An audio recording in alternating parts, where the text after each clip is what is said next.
Hi, everyone. Welcome back. Today we're going to be talking about a slightly different topic. We're going to be talking about graph algorithms. And in particular, I'm going to begin by introducing a family of these to you that work in a classical setting.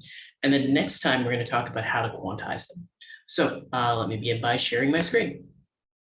So for those of you who haven't seen random walk algorithms before, the type of problem that we're trying to solve is something like the following. Imagine what we have is we have some kind of a graph, or which you can think of as like an abstraction of like a maze. Imagine that what we have is something, I don't know, like say this, okay, where I'm drawing the connections between all of these different points. Now, the way that a graph works is a graph ends up describing the structure of the space, or you can think about this as describing kind of the links that you end up having between these individual vertices over here. Now, each of these individual vertices is going to have a particular label associated with it. So the labels could be like 0, 1, 2, 3, 4, 5, 6, for example. But the thing is that for these algorithms, we don't even necessarily assume that we know a priori what the particular labels are going to be. So for example, this one could be 54, just as easily as it could be 5. So we have this assumption that the nodes of the graph are all labeled. Further, we're going to assume that we don't know the structure of the graph a priori. All that we're allowed to do is consider at a particular node, we're specified by the label, that we're able to figure out, call a function that's capable of telling us what the two neighboring nodes are. So in particular, let's call this function f. Acting on a vertex node, I don't know, let's call it L for label L. And this is going to be the set of V such that the edge LV is in the edge set of the graph. Now, and for those of you who haven't seen the formal definitions of graphs before, a general graph G can be thought of as a tuple of two different sets. The first set is an edge set, and the second is a vertex set. So the vertices over here are literally just those points over here, and the labels, these are the labels of the vertices. And these over here, of course, the edges between the vertices that have those labels associated with them. Okay, so that's the graph that we've got. Now, what we need to do is we need to then think about, okay, well, how would I explore this graph?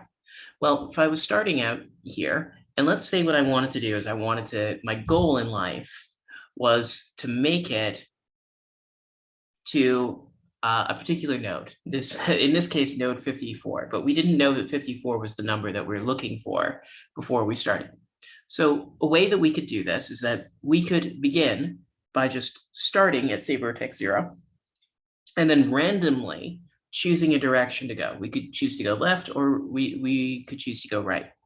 So then basically a random walk algorithm to solve this type of problem would just randomly pick this with p equals 1/2 and this with p equals 1/2.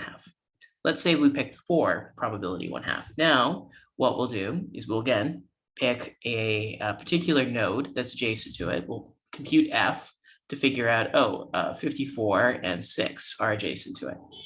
So then what we would do is we would say, okay, well, let's randomly pick one of those two and then check to see if it's good.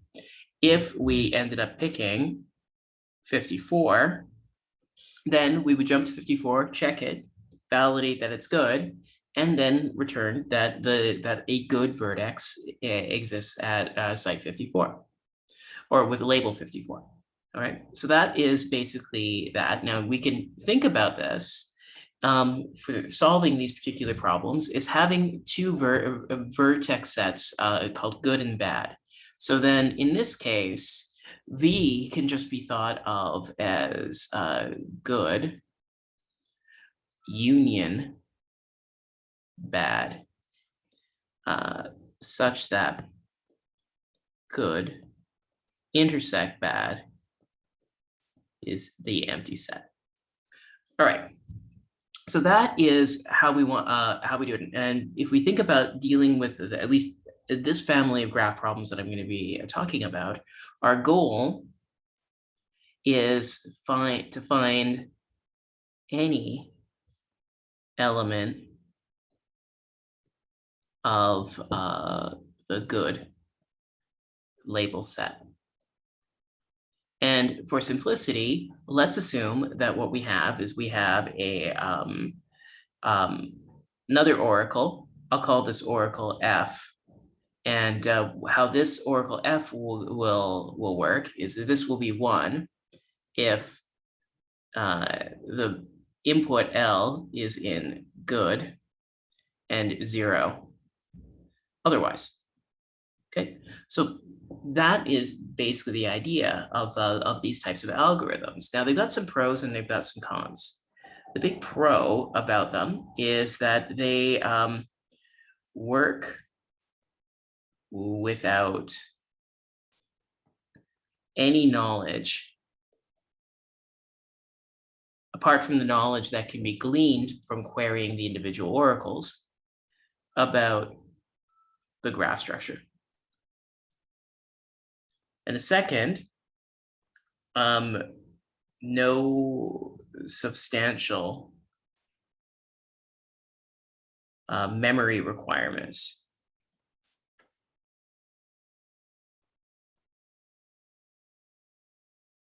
needed. Now, of course, the con is that these algorithms can take long to converge. Okay, and that's one of the issues that that quantum is going to be dealing with this. Now, one of the things that you'll note, of course, is that this setting where we want to be able to find a good entry is really just like the setting for amplitude amplification.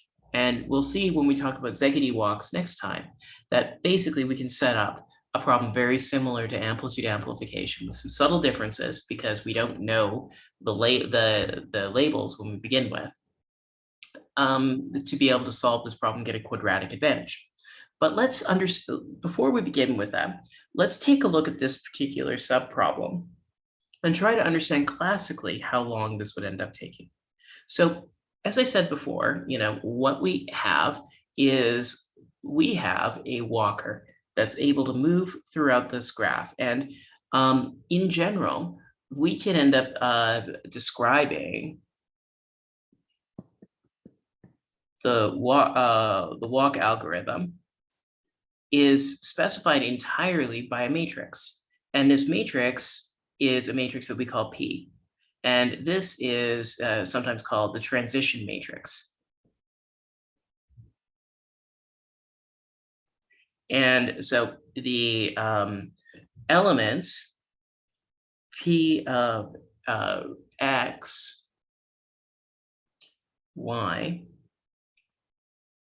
this ends up giving the probability of transitioning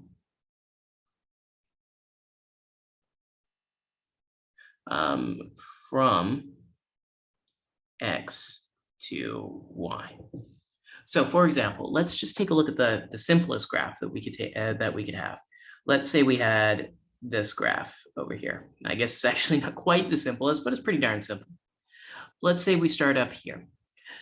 Then if we have, let's say this is X and Y, then the probability that the walk will end up ascribing to go from X to Y is PXY. Now, furthermore, we're going to assume that this is exactly symmetric. So we're going to assume that PYX is equal to pxy. And this is something that is a natural assumption, especially in cases where we have what's known as a deregular graph. And so a definition of a deregular graph is the following, right? So this is an example of a four-regular graph. And what this ends up meaning is that every vertex has precisely 4 edges coming out of it. And so in this case, if you had a uniform probability distribution on each of these individual sites, then with that probability will transition to each of those neighbors. And so because of the fact that the graph is symmetric, and if we assume that it has equal probability of jumping to each of the neighboring points, then that will lead invariably to the symmetric matrix. So PYX is symmetric. Furthermore, PYX is real. And therefore, PYX is Hermitian.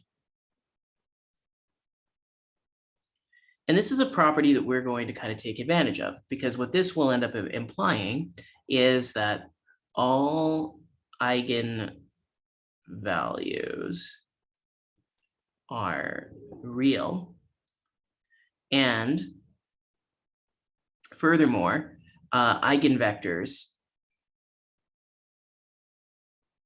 form an orthonormal basis. So that this means, thus, for any input vector v, we can write this as a sum over I, ai, vi, where vi are eigenvectors of P.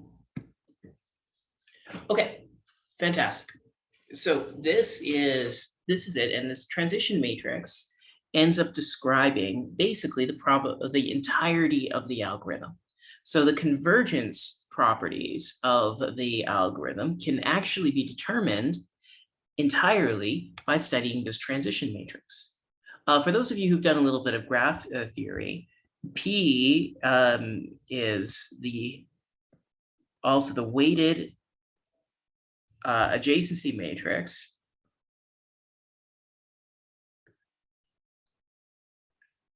of the graph P, of the graph G.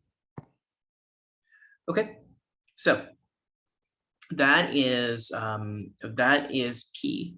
Now, there's a couple of things that we're going to want to understand about this, because the convergence properties, it turns out, of this graph are of this algorithm is going to end up depending on how long it takes for a walker to be able to kind of explore the entirety of the graph. So for example, let's say that what we had a situation like this. Let's say that we had a walker on a complete graph, over here with, I don't know, some tail going off the side. Okay, so the complete graph ends up looking like this mess. And I almost guaranteed I'll miss an edge somewhere. But in any case, it looks kind of like that. So the basic idea is that if we start with a walker in this particular case, right, the walker is going to have an equal probability of jumping to each of these nodes inside the complete graph. So if what we want to do is we want to start at here, and we want to get to the goal that I highlighted at the end, then the random walker has to spend enough time in order to be able to actually escape from this part over here. Now, the time that it takes to escape to escape is worst case scenario going to be less than or equal to the time that the walker needs to reach an equilibrium distribution. So the basic idea is that imagine that this walker is constantly moving around, right? As you continue, there's going to be ultimately some limiting distribution that you expect the walker to be getting to, wherein the walker is found, roughly speaking, with kind of, a roughly even probability over everything. And so then the question is, how long does it take an individual walker to start here before their probability distribution kind of ends up smearing out over the entirety of the distribution? That is, that how long does it take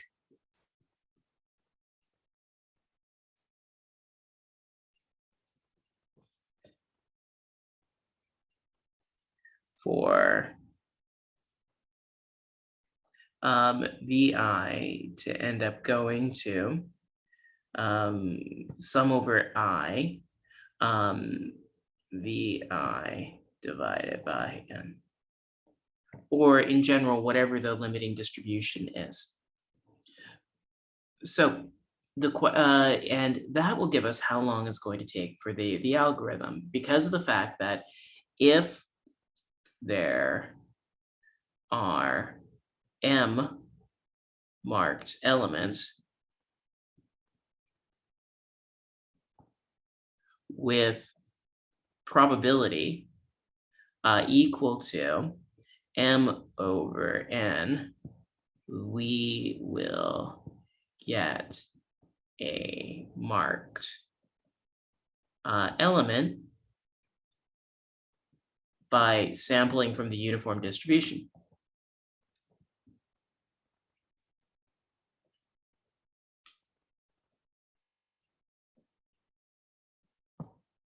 Okay, so that is how the algorithm ultimately ends up working with us. Okay, so we just need to be able to bound how long it ends up taking to be able to get to the uniform distribution.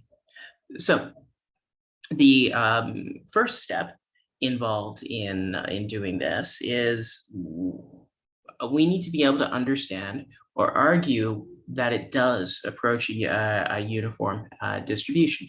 I mean, intuitively, we expect, just like Brownian motion, if we imagine we put a bunch of gas particles at this green circle and we just let it diffuse. Over time, it's going to continue until the pressure, i.e. the probability density, is equal throughout the entire system. And that's equivalent to the system equilibrating. So we need to really get an idea, right, about how long that's going to take and show that, in fact, this process does actually end up leading to an equilibrium distribution. And the way that we're going to be able to see this is through a really powerful theorem. And this theorem is known as the Perron-Frobenius theorem. Now, there's a bunch of statements of this.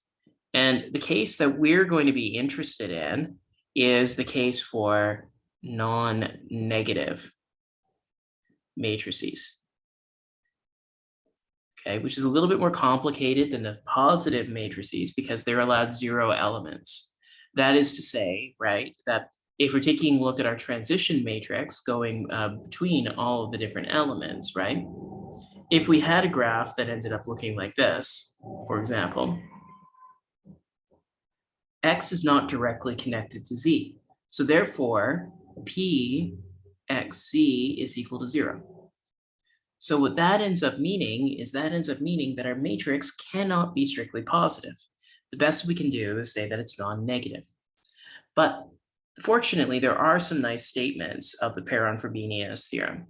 And the statement that we're going to end up using that applies to this case is let A be an irreducible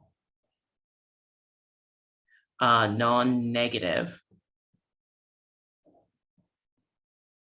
n by n matrix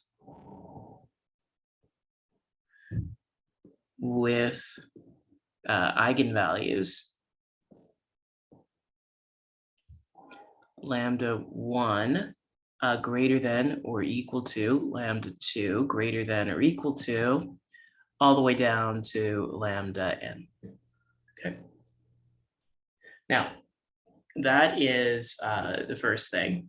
And we end up having that let's further assume that max absolute value of lambda 1 and absolute value of lambda n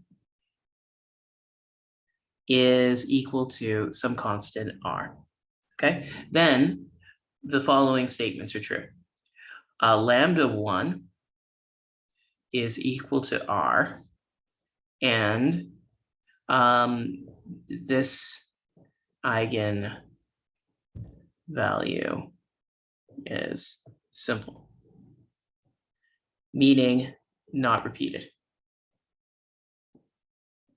So what this is saying is that there's a unique maximum eigenvalue for the system. Okay, so that's a pretty cool property. The next property is that the right eigenvector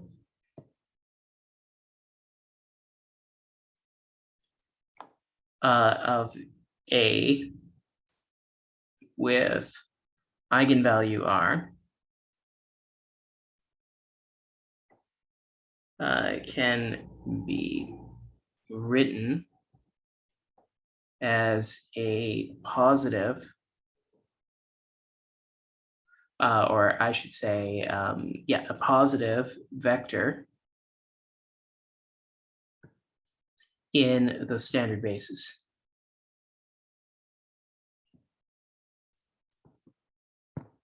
Okay. Now, 3, the only positive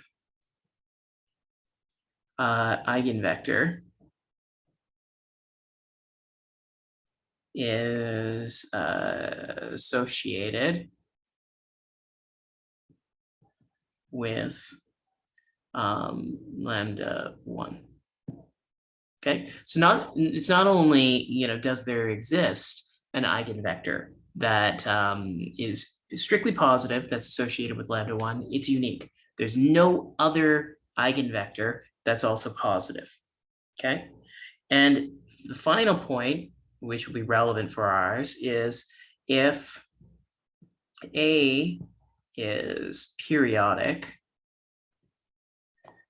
with period h, which means that if A to the h is equal to identity, then all eigenvectors,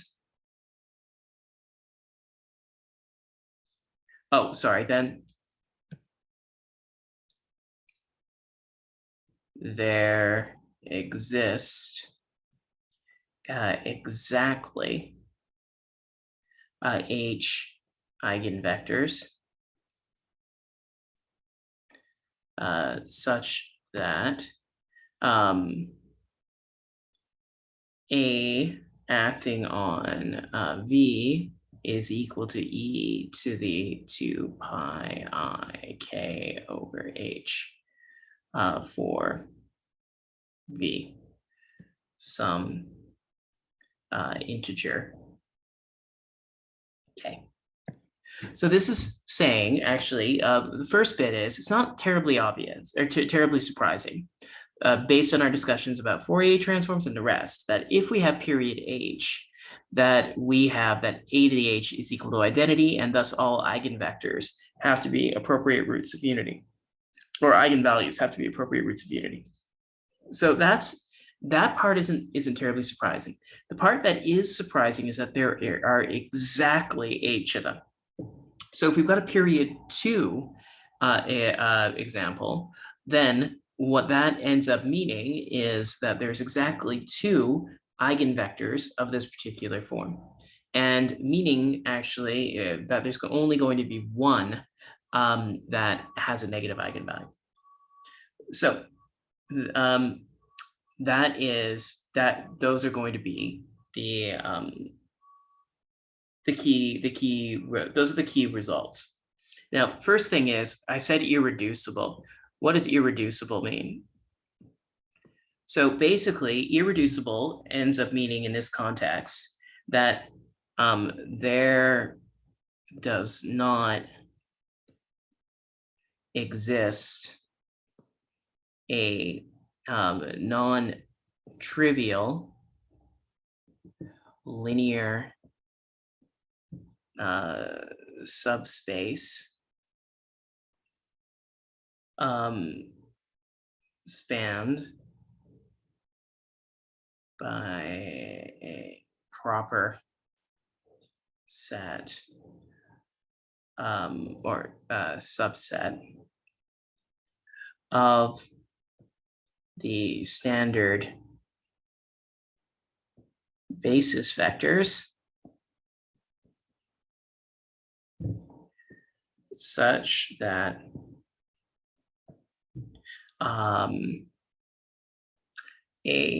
acting on the span of these vectors is in the span of the vectors. So let me give you an example of a case where this would be true.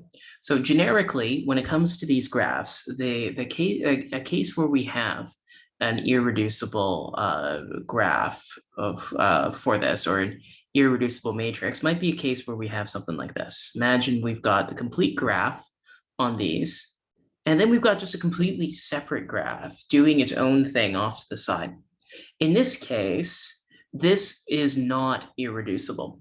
The reason why is that this subgraph over here is totally non-interacting with this subgraph here. Meaning that if we started with a walker over here, we could reach our own equilibrium distribution over just this square up here, because the walker cannot possibly travel into and explore the bottom graph. So this is an example of a not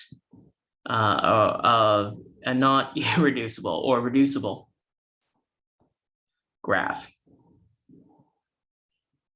Okay, and this is an example of a graph that leads to P not irreducible. And in general, what it's easy to see that we can avoid this situation if we make the following assumptions. The first assumption that we're going to make is we're going to assume that G is connected. And a direct consequence of G being connected is you can't have these situations, because if they're connected is in like there exists a path that goes from every vertex in both graphs to the other one, then it's not actually true that your walker is going to stay inside one of these irreducible subspaces. So that ends up satisfying this particular assumption. The second assumption that we're going to make is we're going to assume that G is not bipartite. So what does it mean for a graph to be bipartite? Well, an example for those, especially for those of you who've seen some machine learning, is that the standard two-layer neural networks actually are often drawn as examples of bipartite graphs. So this is what we will call a complete bipartite graph. And so the idea about a bipartite graph is that a graph is bipartite if there exists a subdivision of the graph into two distinct vertex sets such that both of the vertex sets that you're taking a look at doesn't actually contain any edges between them. So this is a yeah, and so that's a example of a bipartite graph, if there exists such a partitioning. But not all graphs are bipartite. So, for example, let's take a look at a triangle graph. So, if we've got a triangle graph, this isn't an example of a bipartite graph. The reason why is, okay, well, let's consider any arbitrary bipartition. So if we sliced this like that, then we would see that actually there's still an edge remaining between two vertices on either side of this line. And no matter how you slice this graph, we end up with exactly the same situation, that there's always going to be two vertices that are connected. And so this is an example of a non-bipartite graph. And we're more interested in graphs of this character than that one. And why is that? Well, let's actually now consider a walk on a bipartite graph.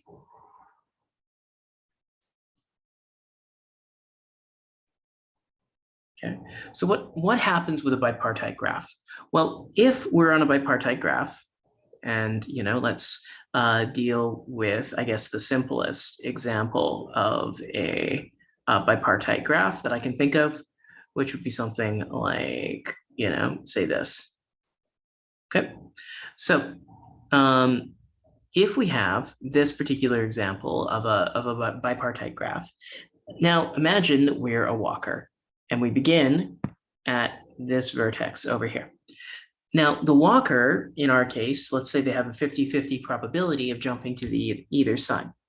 Then, okay, well, we know with 100%, we don't know which of those two vertices they're going to jump to, but we know with 100% probability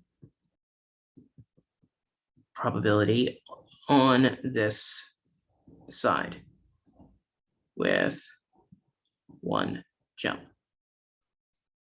Okay, so now we can guarantee that the walker is going to be in some distribution between those two sides.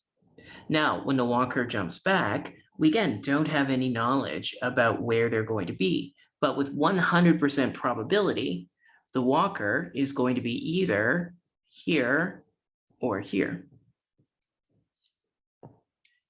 And so that's exactly what ends up happening. The probability distribution sloshes that the walker is going to be at back and forth as we end up applying our matrix P. And our matrix P can be thought of as describing the probabilistic diffusion of the walker going from one side to another. So, for example, let's just take a look at what would happen here.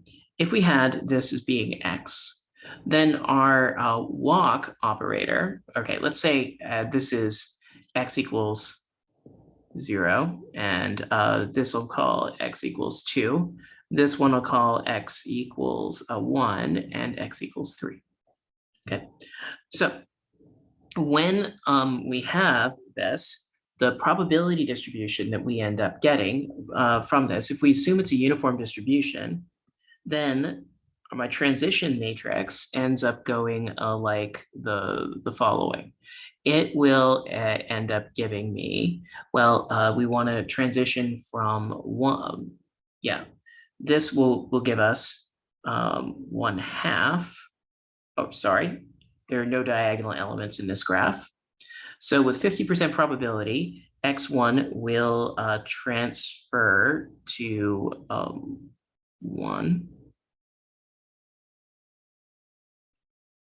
And then with, okay, let me just actually make sure that I'm doing this right. Right. 1/2.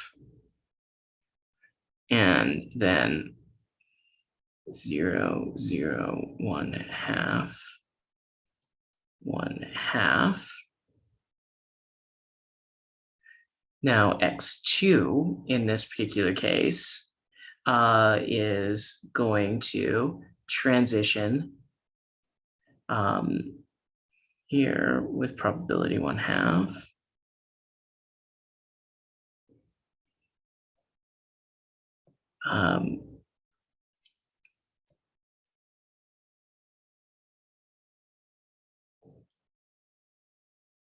Okay, maybe I worked this out wrong.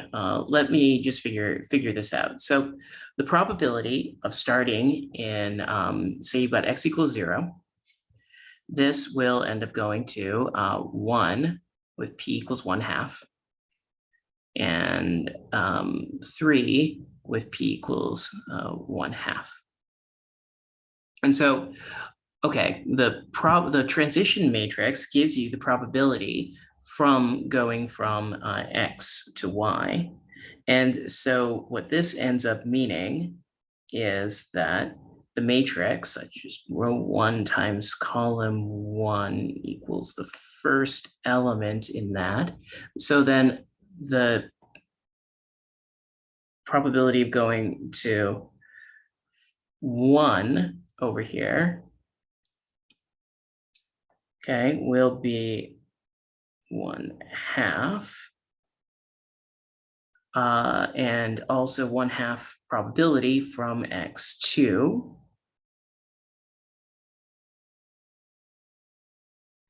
And then the probability of going from going to 3 is going to be equally 1/2 from probability from x equals 0 and 1/2 from x equals 2. And nothing there. And then we'll have 1/2, 1/2, 1/2, 1/2. So this would be our probabilistic matrix P that describes our probability of transitioning between the two different values. So let's say that we began with 0, right?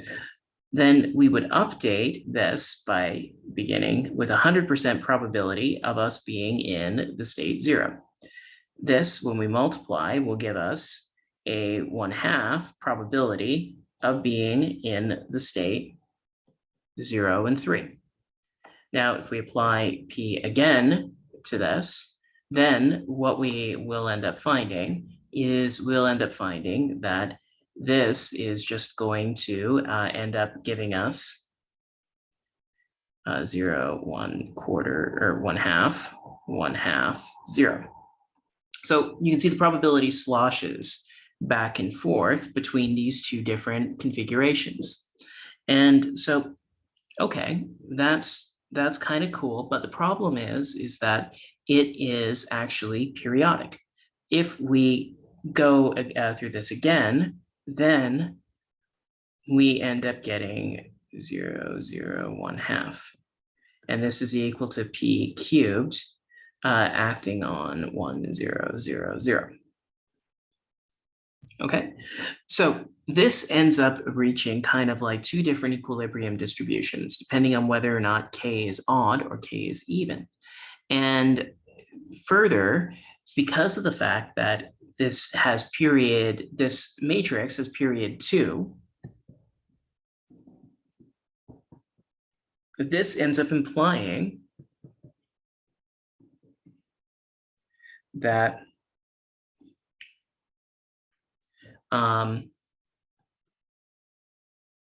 there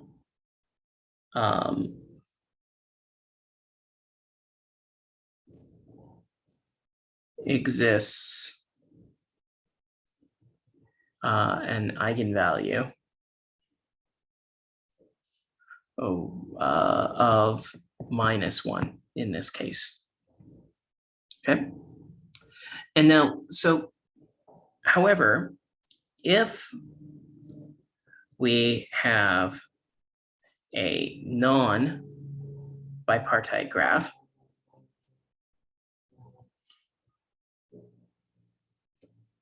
then the period is not equal to 2.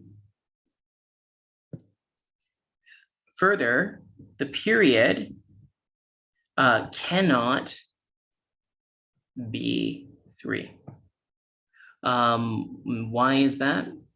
Well, by Perron-Frobenius, we have that the eigenvalues of this are e to the I 2 pi divided by the period h. And for h is not equal to 2, the eigenvalues that we're taking a look at are not actually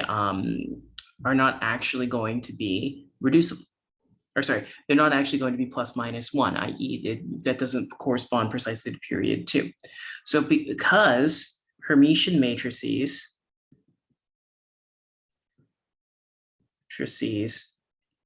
only have real eigenvectors or eigenvalues, this is impossible. So therefore, what we have is we have that the only case that we need to worry about is a bipartite graph. And if the graph isn't bipartite, then it doesn't have period 2, therefore it doesn't have a negative eigenvalue.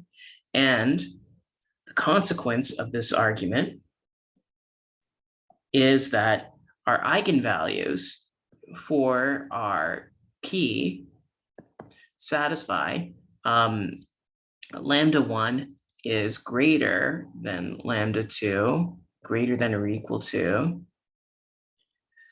lambda n, and this is less than 1, and this is less than or equal to 1.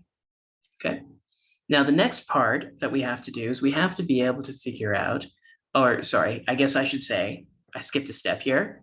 This is, by the Perron-Frobenius theorem, less than or equal to r in the uppercase. But since we can't have a negative 1 eigenvalue, or rescale to negative r in this case, we can't achieve this. The question is r equal to 1? And the answer, yes, it is.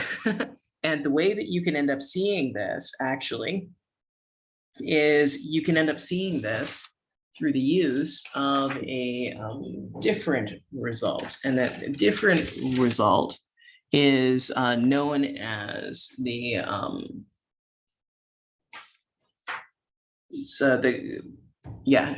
the result that you end up needing for this is the Gersh-Gorin circle theorem. And what this implies is that for all stochastic matrices,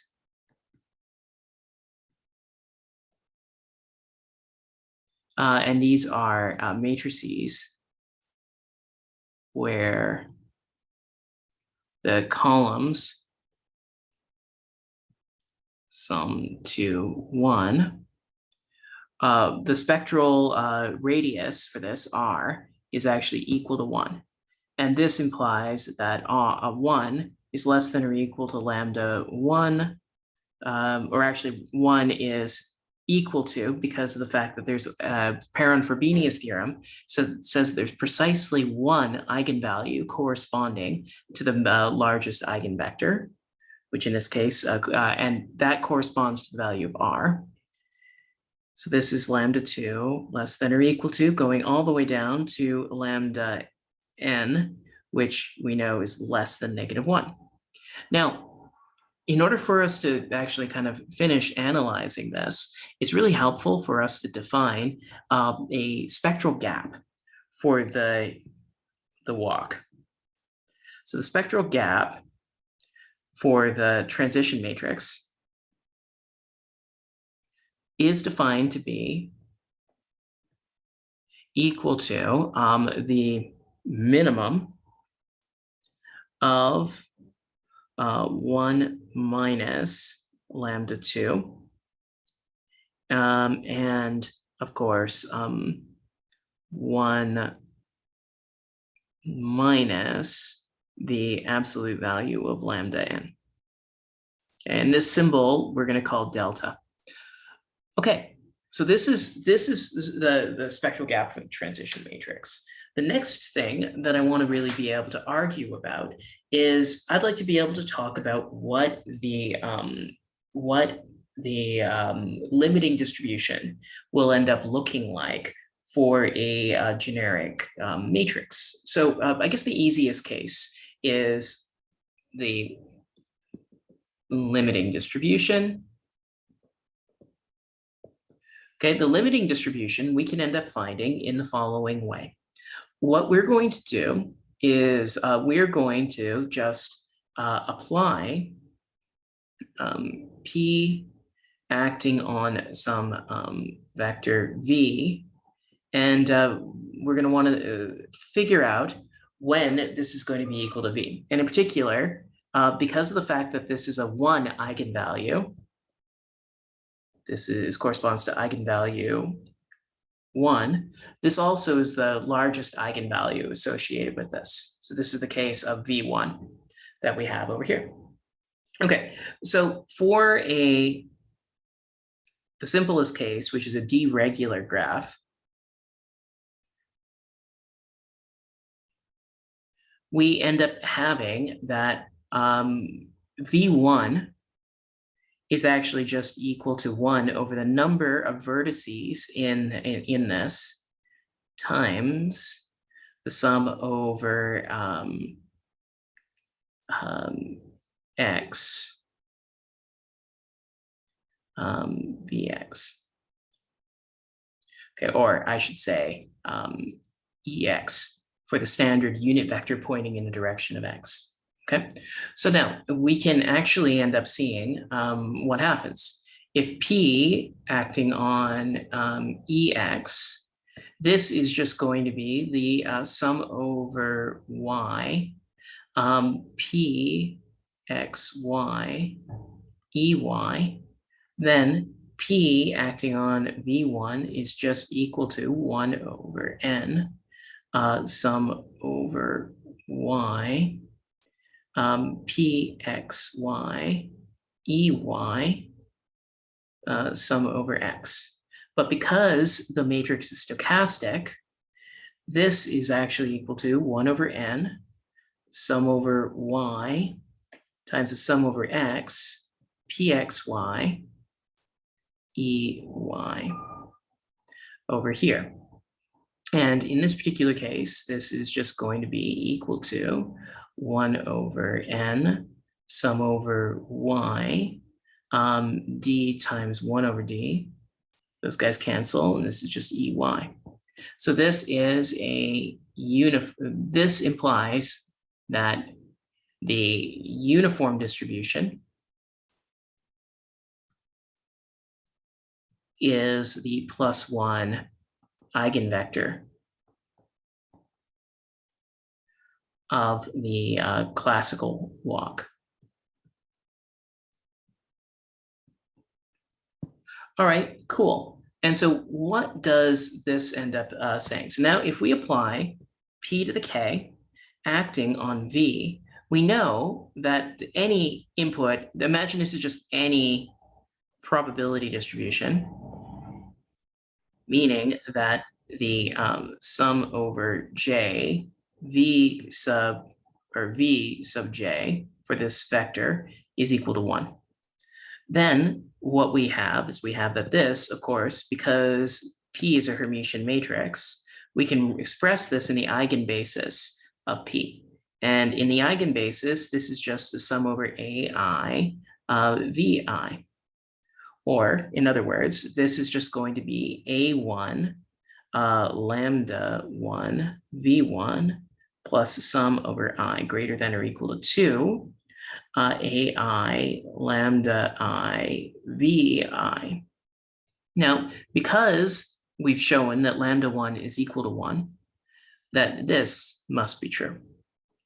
Okay, and furthermore, that V1 is just A1 sum over x Ex over n plus sum over I greater than or equal to 2 AI lambda I VI. Okay. Now, actually, if we I should raise that to the kth power here. Okay, so now if lambda, we have that lambda I is strictly less than 1 for all I greater than or equal to 2. And this implies that limit of k goes to infinity of pkv, which we intuit should be the equilibrium distribution. This will end up actually causing the lambda sub I to the k's to vanish. And this will just end up giving us a1 sum over x ex over n. However, because P is a stochastic matrix, the result must be a probability distribution, because a stochastic matrix maps probability distributions to probability distributions.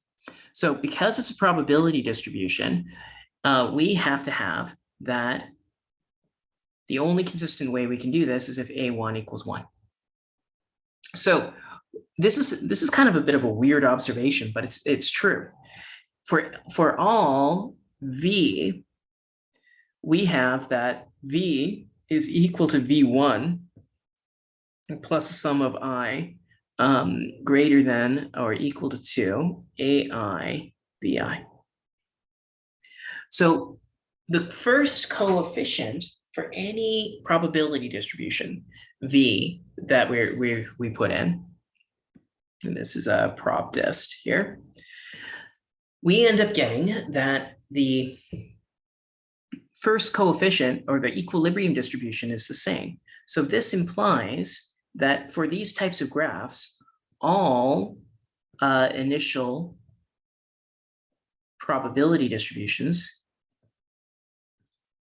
reach the same limiting distribution. But the question is, what's the rate of convergence?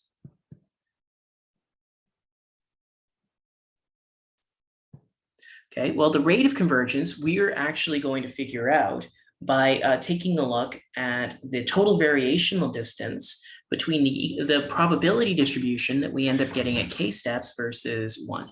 So the total variational distance, if you recall, this is the natural distance measure on probability distributions. And what the total variational distance between, say, two probability distributions P and Q is equal to, like, TVD of P and Q is equal to the sum over I, absolute value of PI minus QI. Okay, and it's got a bunch of nice properties, not least including that you can bound the number of samples you need for the optimal distinguisher in order to be able to decide between whether or not you're drawing samples from Q or P in terms of the total variational distance. So it's a really nice metric from the perspective of information theory, but that's a little bit beyond the scope of this course. So the total variational, this is the total variational distance. And in our case, what we want to be able to do is we want to be able to compute the total variational distance between the limiting distribution V1 and the transition matrix being applied k times. That is a k walk, a classical walk acting on some initial distribution V over here, okay, where V is unknown. But this over here, we can end up expressing as the sum over I. Okay, or I guess we can express this as absolute value of V1 minus V1 plus the sum from I greater than or equal to 2 of the difference between them. Now, V1 only has a component in the eigenbasis in that one direction. So what we're going to have here is we're going to have that this is going to be the sum of pk, or p to the k, acting on vi, and we're, of course, interested in the ith component of this, but we're expressing this all in the eigenbasis. So this is just going to be sum from I greater than or equal to 2 of absolute value of lambda I to the k. Okay, cool. But this, recall that lambda of I is less than or equal to the 1 minus delta, where delta here is the spectral gap, which we define to be the minimum distance between one and any other one. So basically what we're doing here is we're just setting 1 minus delta being the maximum allowable value that we could have in the spectrum of the matrix, given that the minimum gap between one and any other one is delta. So under that assumption, we have lambda I is less than or equal to 1 minus delta. And this, of course, gives us a sum from I greater than or equal to 2, absolute value of 1 minus delta to the kth power.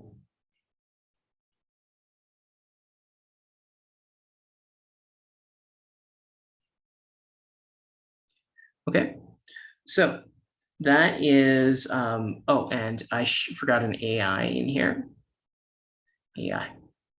But this, of course, is equal to the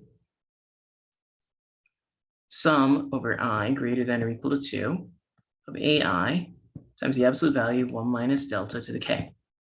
This is, of course, less than or equal to the absolute value of 1 minus delta to the k, because sum over I greater than equal to 2 AI has to be less than or equal to 1. Okay, so that is the result that we end up getting for this. Next, that what we need to do is we need to be able to solve this in order to figure out how many steps we're going to need. And the way we can solve that is by setting 1 minus delta absolute value to the k. We would like this to be equal to epsilon. So this implies that it suffices to choose a number of steps for this that is equal to ln 1 over epsilon divided by ln 1 over 1 minus delta. Okay, now we can do a Taylor series expansion to see that ln 1 over 1 minus delta is equal to delta plus 1/2 delta squared plus 1/3 delta cubed, which is less than or equal to delta. Therefore, k is less than or equal to ln 1 over epsilon, where epsilon is our target TBD that we'd like to be able to hit, divided through by delta. Okay, so this means that order ln 1 over epsilon divided by delta steps are needed to draw from a distribution that is epsilon close to uniform. Okay, cool. So what this ends up meaning is that the number of samples that we're going to need to draw in order to be able to get a sample from the uniform distribution is if, as I mentioned, m marked elements exist,